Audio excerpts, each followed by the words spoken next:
le Flash Info. Et elle a une macabre découverte à Saint-Lô hier matin lors d'une promenade le long de la Vire. Un témoin a découvert le corps d'une femme d'une soixantaine d'années dans la rivière et a aussitôt prévenu les secours. Les tentatives pour réanimer la sexagénaire sont restées vaines. La victime souffrant de dépression, la thèse du suicide est privilégiée.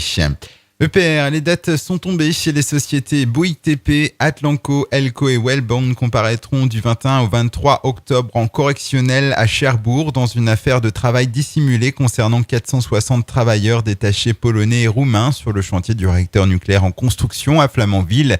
Les peines maximales encourues sont des amendes de 225 000 euros. Pour rappel, l'EPR de Flamanville est l'un des 4 premiers réacteurs de 3e génération en construction dans le monde. Sa mise en service est annoncée pour 2016. Justice, un jeune homme de 21 ans comparaissait hier devant le tribunal de Coutances pour une tentative d'attaque à main armée. Les faits se sont déroulés le 6 avril 2013. Encagoulé et armé, il avait fait irruption dans un tabac-presse de Saint-Lô en hurlant qu'il voulait la caisse. Finalement, il repartira sans rien. Le témoignage d'un voisin permettra d'arrêter le jeune malfrat. Avec 6 mentions à son casier judiciaire, le tribunal l'a condamné à une peine de 4 ans de prison, dont 2 ans avec sursis.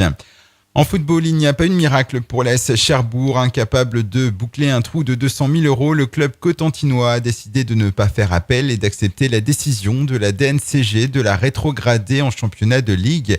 Mais quelles seront les répercussions d'une telle dégringolade ? Un sujet qui sera abordé aujourd'hui par le président du club Gérard Goël avec le maire de Cherbourg, Jean-Michel Houlguette.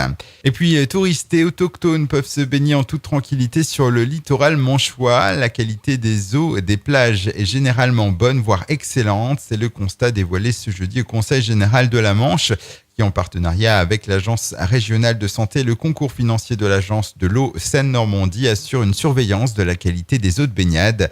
Seules 2 plages sur 92 sont dans le rouge. Il s'agit de Saint-Nicolas-Granville et de Saint-Jean-le-Thomas face à la RD 241.